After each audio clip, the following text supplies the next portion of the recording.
everybody. Assalamu alaikum. Hope you're having a wonderful day. Make sure that you hit the subscribe button and the notify button so you know when you're getting new episodes. And we just want to grow this project. I thank you in advance. Without further ado, let's get it rolling. The Shout Out Show.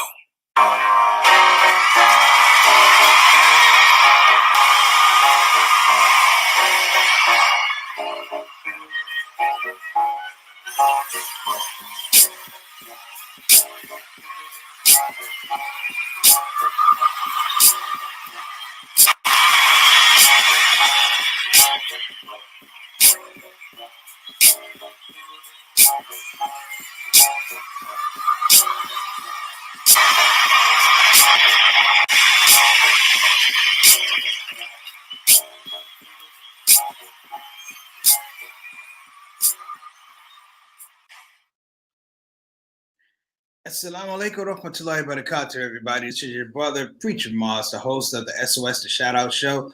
Please allow me to welcome you to the show as our stated business as we do every show. We want to welcome anyone who's new to the show. We want to welcome you. Thank you for dropping by and spending your time. We hope we're able to give you a quality experience. And for my veterans, the Shout Out Show soldiers, the Shout Out Show family, thank you for coming on the show. You're always appreciated. You're always welcome. And I just want to say thank you, if that's all right. Now, brothers and sisters, we have quite a show today. When I say quite a show today, we have quite a show today. I will be honest with you. Let me shout out to Sister E. Hope you're feeling better. I'm going to be honest with everybody here that with the whole COVID thing, I had lost touch with sports. I'm a big basketball guy. I'm a big football guy, baseball guy. I love my sports. But with COVID and everything with the protests and employment numbers, I had lost interest, brothers and sisters. Even when they brought the NBA back, I thought it was a crazy idea to put these guys in a bubble, if you will. So I felt like in a bubble was like a metaphor, like these guys are in a bubble where basically you're treated like assets. All you're supposed to be doing is doing what? Thinking about basketball, playing about basketball. It was the equivalent of a self-imposed, pardon my words, shut up and dribble. Well, yesterday, as I was getting ready to queue up for to watch the Milwaukee Bucks, and I will tell you, I had some conflicting feelings about how these guys are going to play basketball with everything that's going on in Kenosha. I gave you guys a breakdown of Kenosha and Wisconsin, Milwaukee a couple shows ago. I was like, how are these guys going to play basketball? But it was my business. You're in the bubble. You're doing your thing. You can't force your activism on anybody. That's what I know. Lo and behold, my prayers were answered because the Milwaukee Bucks refused to come out of the locker rooms to play against the Orlando Magic. Upon further investigation, they decided to boycott the basketball game to bring attention to the unwarranted and attempted murder of Jacob Blake in Kenosha, Wisconsin. I was happy. Now, hold on a minute. It gets better. How does it get better? I'm going to tell you why. Because aside from that, my brothers and sisters, aside from that, the entire slate of games was canceled. This was the Rockets playing against the Mavericks. This was the Lakers playing against the Trailblazers. All these games were canceled. And so now you have this whole thing of activism, if you will. Let me fix my camera. This whole thing of activism. And I had to think about it. That's it. You know, I'm celebrating it. But you know what? This has been going on a long time. It's been going on a long time. So when the basketball players waking up to the reality of you're in this country and you're being treated a certain way because you play a certain sport and you have a certain economic status that outside of the bubble, if you will, there are things, real things going on. Now, let me say and shout out to some people. I'm going to shout out to some people that a lot of basketball players had mixed emotions continuing the season going down into Florida. Players did not play. They had concerns about COVID and infecting their own families and things like that. And then the NBA, NBA figured out a way to get these guys down here to make sure they felt like the fans are here, but, people will love you, da-da-da-da. It's about the cash, okay? But here's the beauty. Players began to think And it's one thing about being in that bubble down in Florida. Being in the bubble does not separate you from the rest of the world. It does not separate you from the rest of the world. In other words, as you read the banners, they said, "We ain't playing." And it echoes something that's been said in the black community, the black Muslim community for many years. And it is, we ain't playing. And when we say we ain't playing, there's levels to it, brothers and sisters. It's levels to it. I don't know if you guys know this, but years before this thing happened yesterday with players boycotting, there was a player. He played for the Boston Celtics. His name is Bill Russell. If you don't know about Bill Russell, I would suggest that you go look Bill Russell up. Bill Russell played in the city of Boston, which has never been necessarily friendly to African-American athletes or African-American life in a lot of regards. Malcolm X talked about that. But my point is, brothers and sisters, Bill Russell was one of the first people to stand up against the NBA. So I'm saying that the players had a blueprint. So this intersectionality of sports, activism, and race, it has a foundation. And it has a foundation of people, particularly back in the 50s and 60s, who understood that the idea of social justice was a part of who they were, and it was a part of why they played. Bill Russell pulled off one of the most gangster moves in the world. Bear with me here because I don't have the exact numbers, the exact dates, but I'm going to paraphrase if you allow me to. Bill Russell, during the first inaugural All-Star game, staged a boycott. Let me say that again. Bill Russell, during the first inaugural NBA basketball game, staged a boycott. The players, just like these players, refused to come out. They refused to come out and play. They weren't playing. You know why? Because they were sick of segregated hotels. They were sick of the way they were treated as players. They were sick of being treated as second-class citizens. And let me tell you guys something.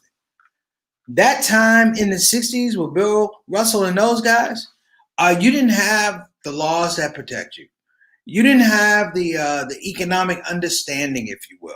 You didn't have the things that allow for social mobility like these players had. These players said, we're sick and tired of being treated a certain way. And as a result, yes, Sister Rabina, you're right. Thank you. 1960. I was thinking 1960. But they refused to do it. The exhibition game was basically an all-star game. And while all the cameras, all the TV rights were in the space, owners had to negotiate with these players about better conditions. Everything from protection, health insurance. It was an amazing thing. And you're talking about 1960. When I said 1961, I'm talking about before you even had the Voting Rights Act, this is what happened. So when you see something happen with Muhammad Ali some years later, guess who's behind him? Bill Russell. Guess who's behind him? Kareem Abdul-Jabbar. Guess who's behind him? Jim Brown. All of these guys iconic up to this point. Now, I've run my mouth a little bit about Bill Russell in the NBA. I'm not going to get into the NFL. But what was important about yesterday was that a group of sports leagues did not play yesterday. Tennis tournament, nobody played.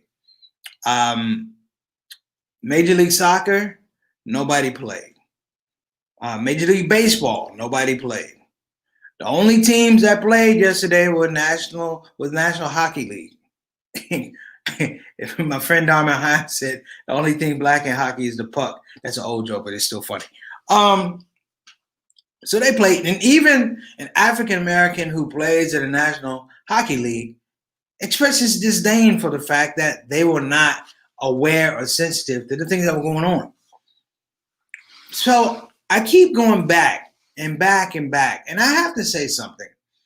You know, if you dig far enough, like anybody who knows me knows I love the old National Negro Baseball League. I love the Negro League Baseball.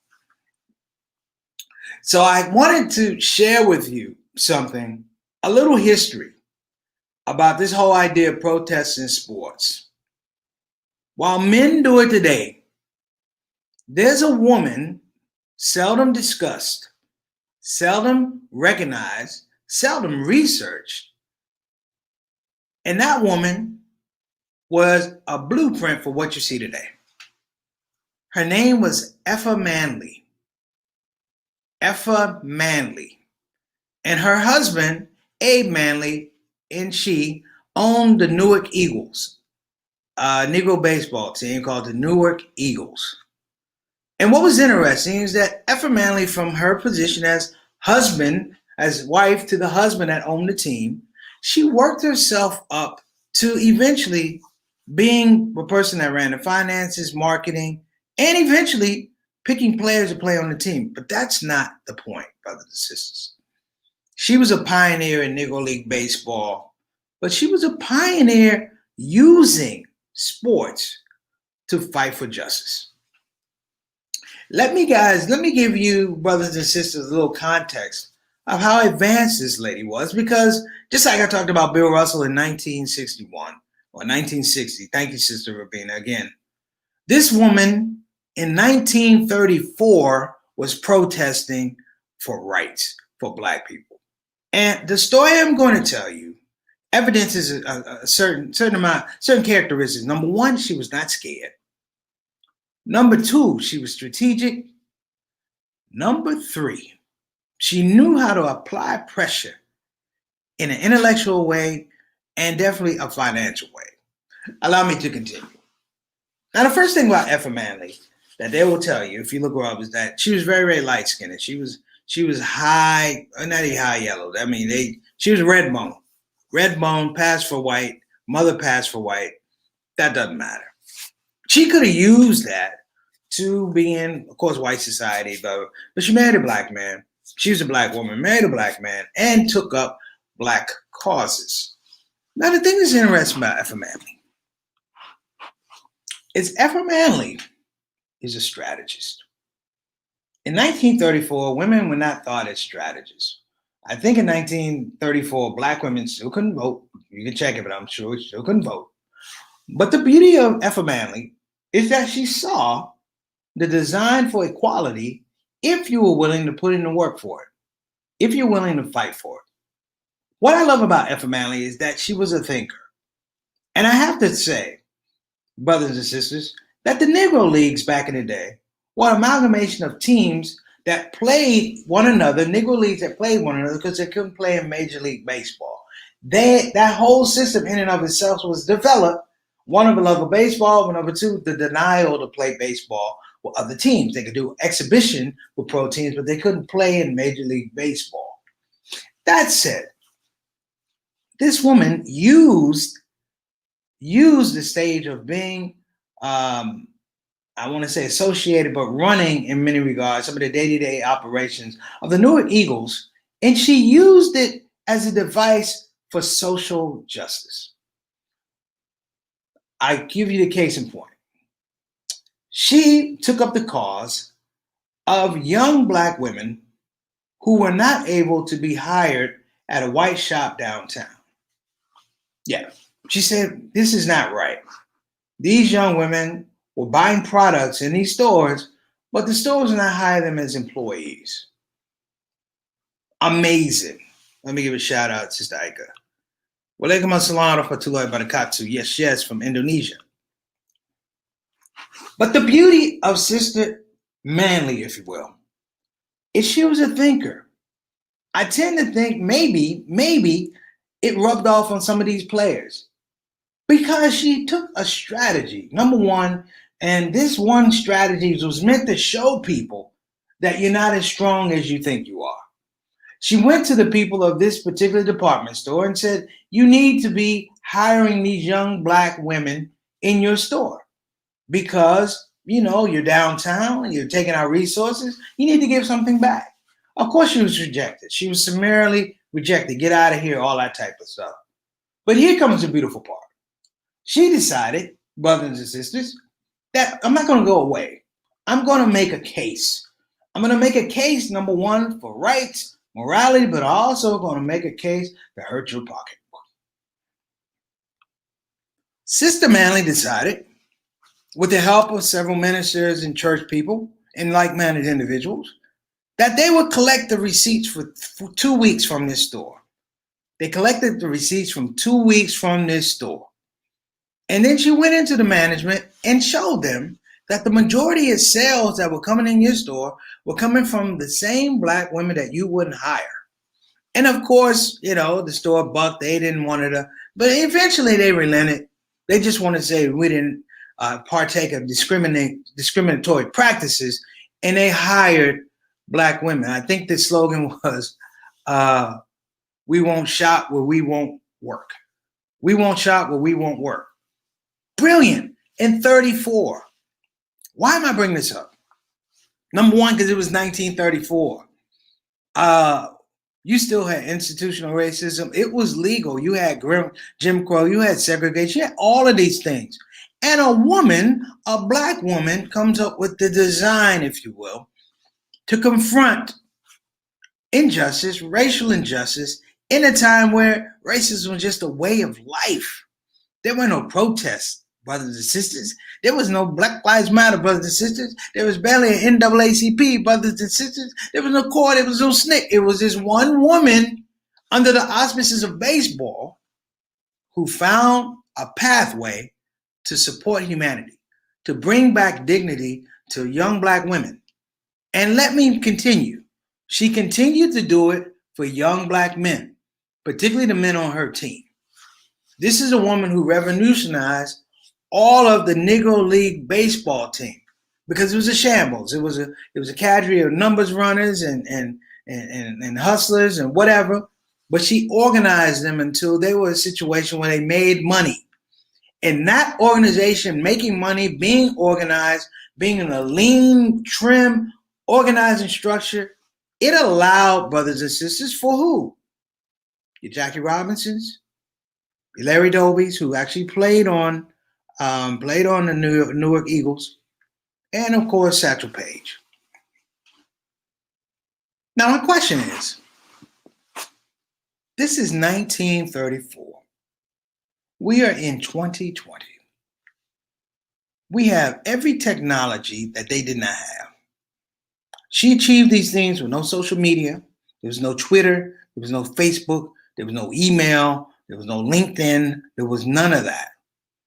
She achieved it with heart. And sometimes heart is where you have to go. We just don't have an explanation for everything that's going around you. You just know it's not right inside of you. And so, brothers and sisters, as we talk about this victory of the NBA, let me be clear. It was a boycott, yes, but it's a boycott for one day. Are they going to go back to playing basketball again? You bet your britches. They're not going to have that spirit of Effa Manly. Effa Manly fought for people.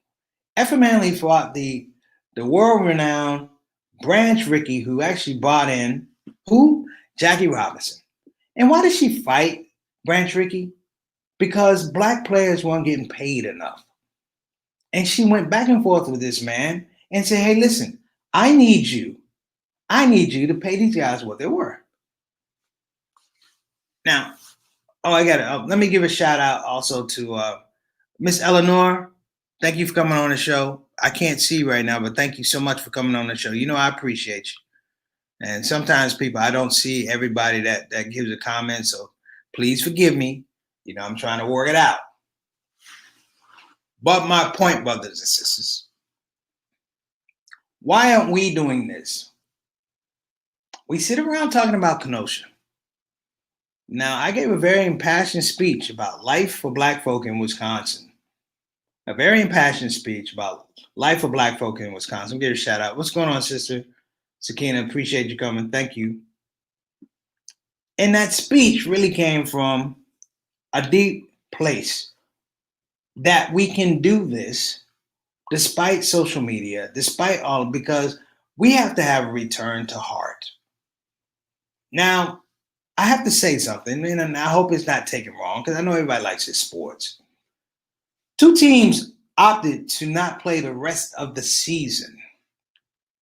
2 teams, Los Angeles Lakers and the Los Angeles Clippers. 2 of the best teams. with the best records said that this is not worth it. Now, the other teams voted to play. But I'm saying that because both of those teams were led by black men and black coaches. So, brothers and sisters, I want you to understand. Maybe dig down a little bit deeper and find your own Effa Manly, if you will, and understand that you do have control. You do have power. It's just creatively how you want to use it. And don't be afraid. Effa Manly was black, a woman, couldn't vote, and she revolutionized Negro League baseball to the point where if I really did my due diligence, or we all did our due diligence, her work allowed for the success of Major League Baseball. Forget about Negro League Baseball, Major League Baseball. Now, as I return to the source, we have great examples of sports activism and race. Hussein Abdullah, my homie, even some regards Mike Tyson. You have Muhammad Ali, and I have to speak on Muhammad Ali briefly. You had Mahmoud Abdul Rauf, you had Jack Johnson, you had a whole lot of people who challenged the system based on the fact that it was right in their heart. You know, when we talk about Muhammad Ali, we talk about him in two phases. The first phase is Muhammad Ali is an irritant because of his religion. He's an irritant. A lot of people didn't like Muhammad Ali when he became Muslim or Cassius X or whatever they would call him back then. They didn't like him. And a lot of black people didn't like him. I think that needs to be said. And a lot of Muslims around the world did not like him until he became champion. And once he became champion, he becomes legend. But why does he become legend? Because he understands in that space that I have to be effective. I have to be able to look people in the face, tell the people I love you and I'm doing this for you. I'm doing this for your children that are not here yet. Effa Manly did the same thing. Ironically, she never had kids. She didn't have kids, but she produced a level of athletes that we may not understand affect us to this very day. So, brothers and sisters, when we're talking about race, when you're talking about activism, do it Effa Manly's way. Work more, talk less. I see a lot of hashtags. Get off the social media because you're not working. You know, I'm on Instagram. That ain't it. I see a lot of protests going on now, and God bless them, you know, beyond a telling. Yes, people say, preach, why did you protest? Man, I've been protesting my whole life. I'm 53 years old. Do I understand the game? Yeah. This is part of my protest. I give information. I also take in information and I research it. But at the same point in time, I still got to be like Miss Manly. And you got to go out and reach the people. Because sometimes the idea of equality and establishing dignity starts with your own people. Your own people. I've never, ever found any kind of logic going to people who don't like me looking for, wait for it, respect. Wait for it, dignity. Wait for it, humanity. I never expected that. Thus, on the way to that marketplace, I stopped and I looked at all the people who looked like me. All the people that sounded like me. Blacks, Latinos, the poor, women. I stopped and I said, let me talk about dignity, upliftment, with people who have the same idea and the same purpose. We all want it, but you're not going to get it over here. So I basically stopped going over there. People say, do you talk to cops? Let me give a shout out.